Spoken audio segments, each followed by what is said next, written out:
Today I'm going to take this piece of what I think is spalted maple and put it on the big lathe. It's about 10 inches in diameter, thereabouts. It looks to be about 5 inches thick. It's got some cracks in it and it's got a lot of spalting. I don't know if there's going to be any punkiness in it. I don't see any bug holes. That may be one, but I'm not sure. We'll see what we can do. I'm going to turn it. This will be the bottom. Okay, I've got my Triton on. Let's see if we can true this up some. Okay, y'all can see okay. So let's boogie. I'm between centers, about 900 RPM. I'm using my Thompson 3/4 inch bowl gouge.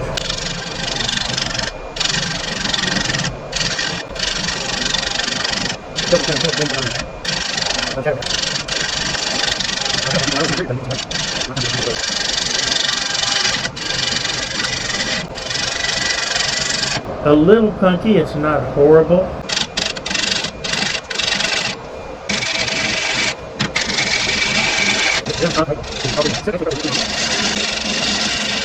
One of the issues I have because of how soft this is, do I use a mortise or a tenon? Either one is going to be pretty weak. Okay, I've got this hot glued up. It's on a oak waste block.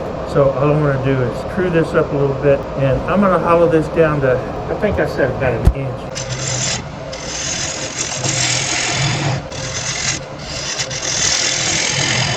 That almost looks like sycamore, but it's not.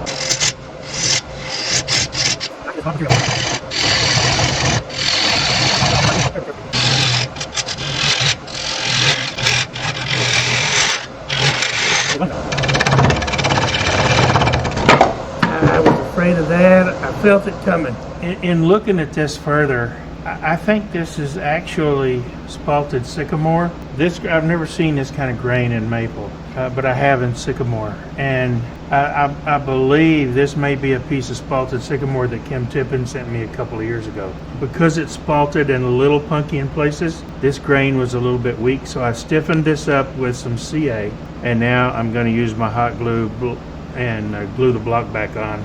But I'm going to give this enough time to cure and set up good. Okay, the stills and whatnot that you've seen from this so far are because of the frame rate that I was using. It didn't work. The playback of the raw footage was so choppy. I was hoping I could edit it so that it flowed smooth, but there was just no way. So I've changed the frame rate and now we're in good shape. So what I'm going to do is finish hollowing this out. I'm just rough turning it. When I get that done, I'll put it in cactus juice and we'll stabilize it, and then I'll finish turning it after that. It came off the glue block and now it's a little off center, but that's okay.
I don't want to go any deeper than that.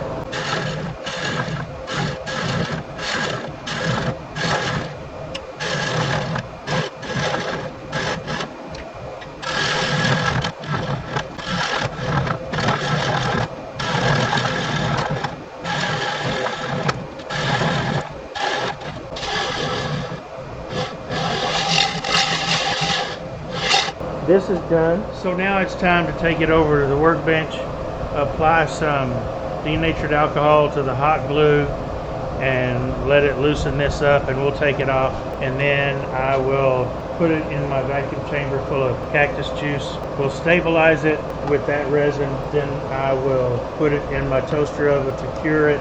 Okay, I've got it in the cactus juice. I've got some weight on it. It's trying to float.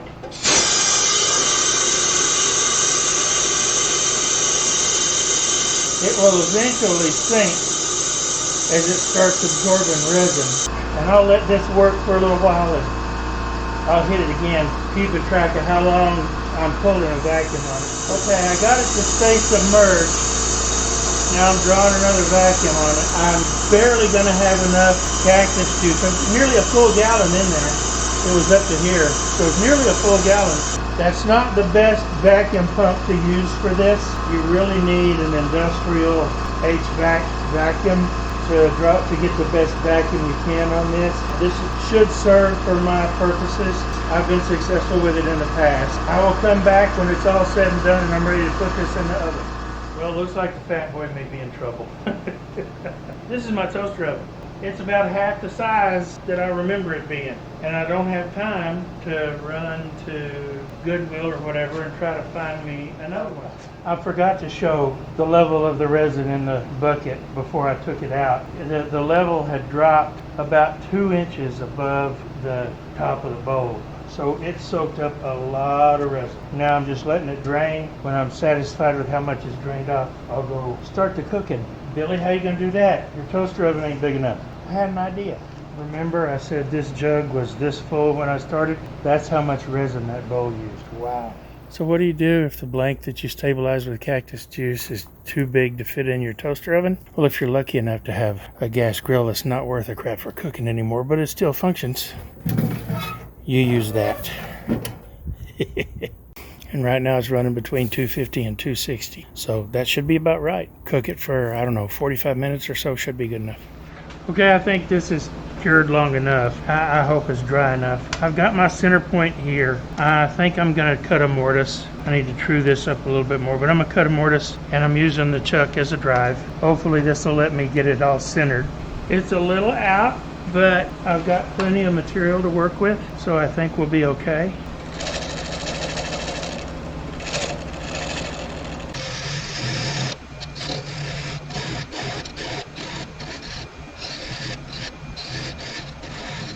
I don't really trust, I may later, but right now this feels really, really soft. I don't really trust how soft this is.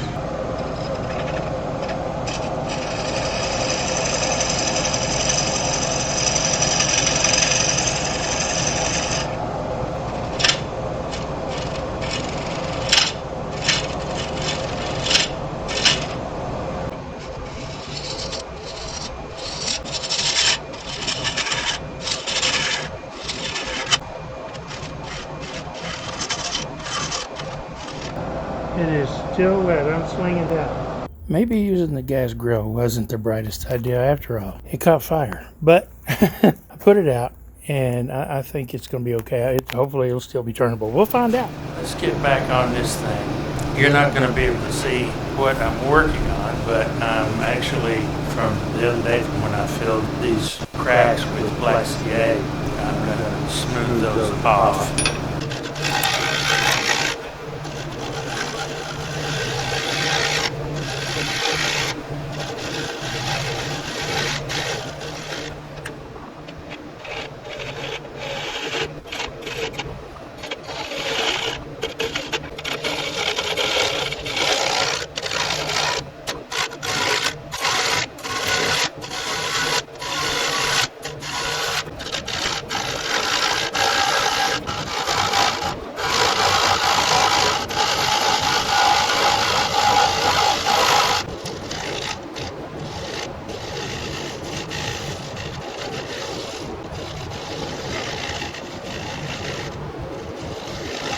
Okay, now I can focus on this inside. The outside is done except for sanding. I can focus on the inside and getting that the thickness that I want.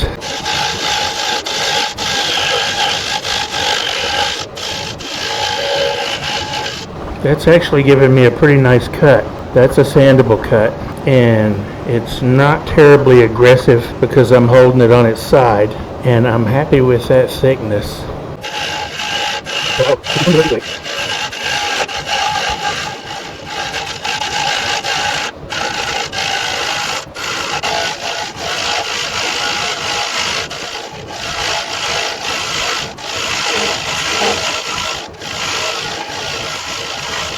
Alright, let me check my thickness all the way down. That's good. That is good. I got a little bit of a ridge right there. And once I get that ridge out, I won't come back out here anymore. Oh yeah. About 3/16 of an inch is the wall thickness. I like that. Now as I get down closer to this corner, or to where the bowl curves, I will stop and check more frequently because I don't want to go too thin.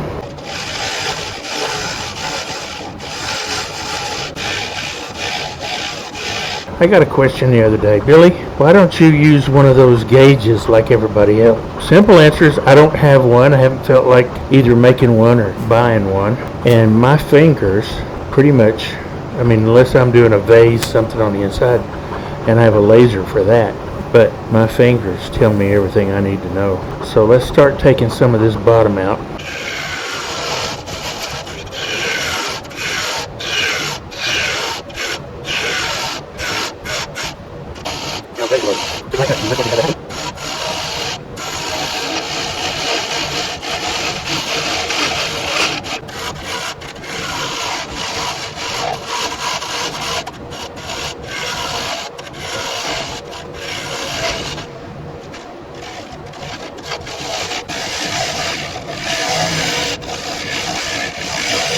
Okay, now I can just start going that way.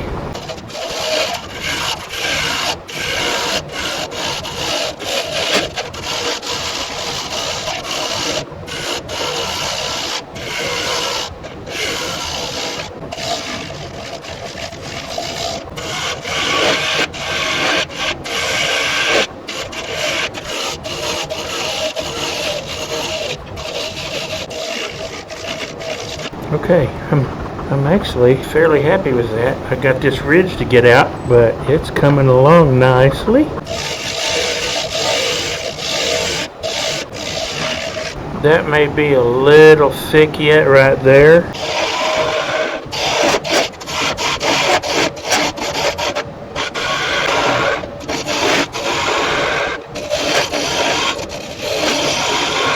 Oh yeah, baby. Now all I gotta do is get the ridges out.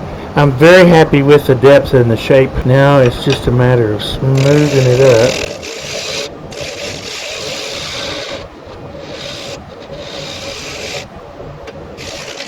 That's good. That's good. I've got a ridge right there to get out.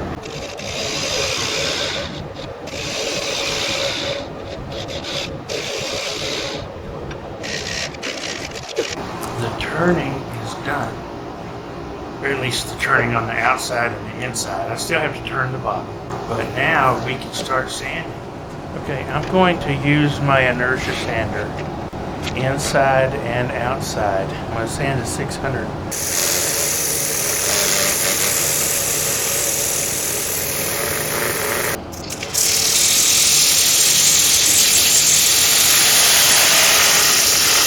And I have a crack that opened up, so I'm going to have to deal with that.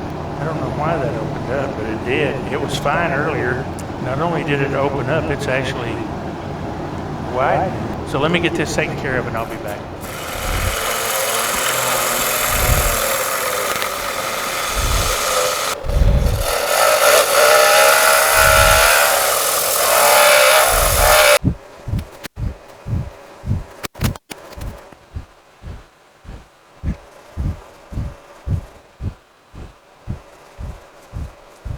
I'm going to let this dry a little while.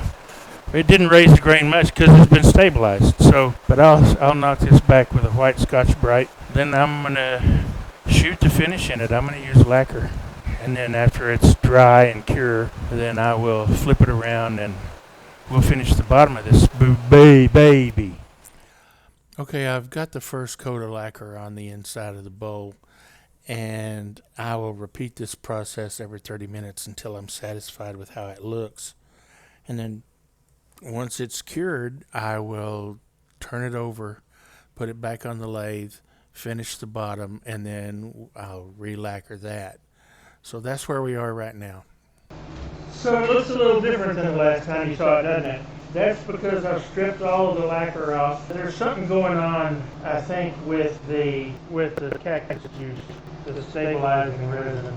So I stripped all this off with lacquer thinner because right here at this ingrain spots on the inside and the outside, it never really cured. It was really tacky to the touch, and if you touched it, it smeared and it was just ugly. In here was perfect, and over here was perfect. So what I'm going to do is I'm going to put this back on the lathe, and I'm going to hit it with Axe abrasive paste inside and out, and then Howard feed wax, and we're going to call it done.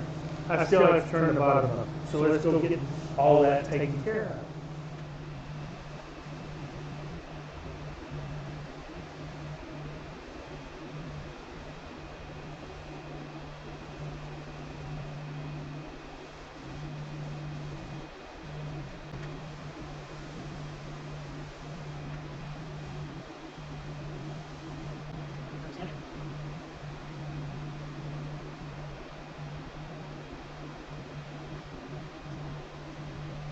Not a lacquer sheen, but actually I like it. I like it a lot. Now I'll put some Howard feed wax inside and out, let it sit about 20 minutes and buff it up. And as always, I'm applying it with my hands.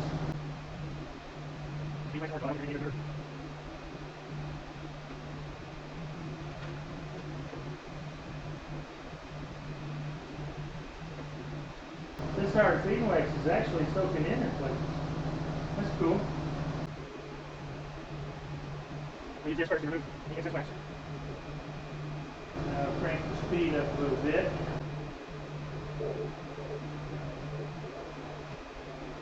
Generate a little friction and a little heat, just to make sure that it's nice and melted in well, and anything that it needs to be nice and melted into.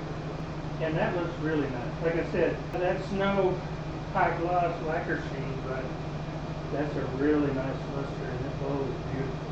So now let's get it turned around and finish the bottom.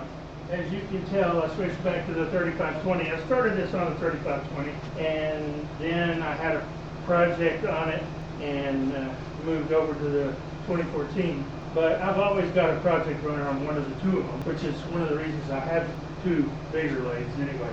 This is just that awkward size that it doesn't fit in my cold jaws, and it's also too big around for my homemade donut chuck. So I will use my vacuum chuck. Still got my center point, so that's always a good thing. That's not bad. Not bad at all. Turn the vacuum chuck on, see what kind of vacuum I'm getting. That's pretty strong. So I'm going to leave the tailstock up for just a second. I'll flatten this bottom.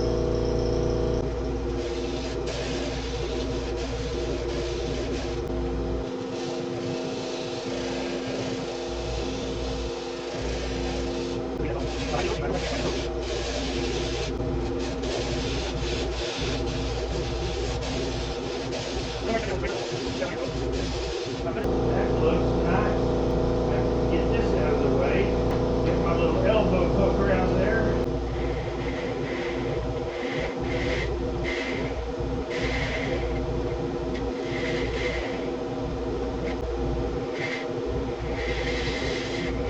I want this flat for so I can burn my logo.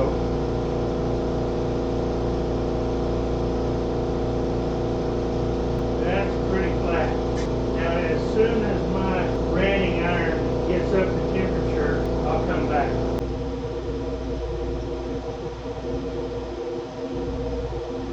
Not perfect, but not bad. Now we'll blend this in.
pretty that is. That is just gorgeous. Now we'll go over to the door and talk about it. So here it is. See, it's got a bit of a sheen, not bad. It's more of a luster, and that's fine. 1-inch stabilized spalted sycamore bolt. The grain in this thing is spectacular. Absolutely spectacular. Inside and out. The black line spalting is amazing. The modeling from the spalting is also awesome. But black line is just so much prettier. As always, enjoy these few stills.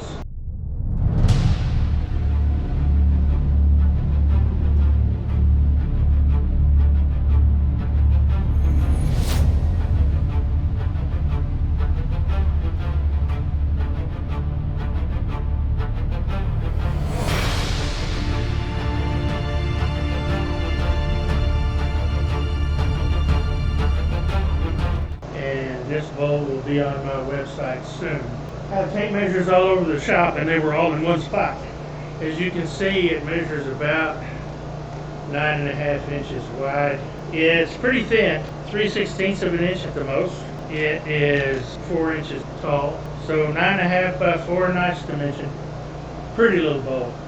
Okay, before I forget, I haven't forgotten about the giveaway. I will do the drawing Monday following my return from SWAT, which is this coming weekend. So next Monday we will have the drawing. So I haven't forgot about you. In case you didn't know it, I have a secondary channel. On that secondary channel I do my freehand rudder car signs, my scrolling, I do some cooking, I do my regular flat work projects like my kitchen island that I did on this channel year before last. Those kinds of things are on my secondary channel. Originally, my secondary channel was named the Messy Scroller because I do quite a bit of scroll saw work anymore, especially now that I've got my new Pegasus. However, I have since changed the name because there's so many things going on that channel. You never know what it's going to be. Vacation, a fishing trip, me cooking something, me making a freehand router car sign or jewelry box, or furniture for my wife, or we're going to do a scroll project like my Wings of Hope charity pieces. So I've changed the channel name to, I think, something that is a little more fitting. I can't take full credit for the name that I chose. I have to give credit for that to Miss Robin from Robin's Buys and DIYs. The new channel name is Messyllaneous.